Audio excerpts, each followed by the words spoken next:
L'accès à des soins de qualité pour tous, c'est l'un des leitmotifs et l'un des piliers d'intervention de la coopération internationale monégasque.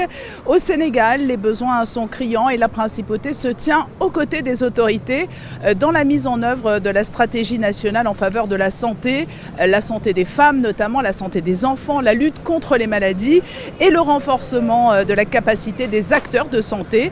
Deux accords sont en passe d'être signés, l'un sur un volet très global, le second porte sur la lutte contre la drépanocytose.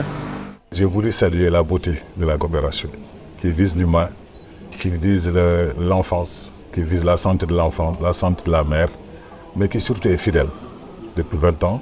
À 20 ans, je disais que c'était l'âge de la maturité. À 20 ans, on est majeur.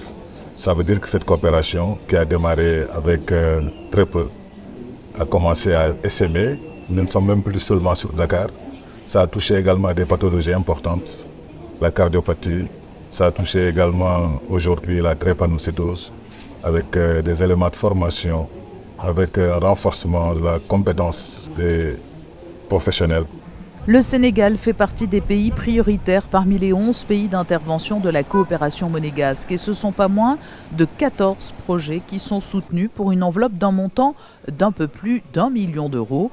Le déplacement de 4 jours sur place du directeur général du département des relations extérieures et de la coopération répond à plusieurs objectifs.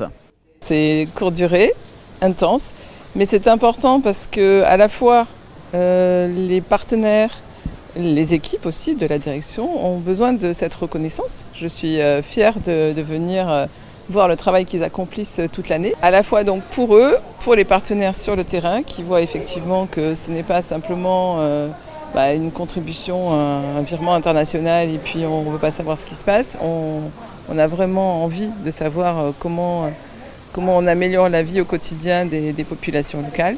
Et puis aussi, et c'était le cas puisque nous sommes allés au ministère des Affaires étrangères, au ministère de la Santé, montrer au gouvernement des pays, en l'occurrence le Sénégal, que Monaco est présent à sa façon, avec ses moyens d'action, en s'appuyant sur son réseau de partenaires, mais qu'il est bien présent.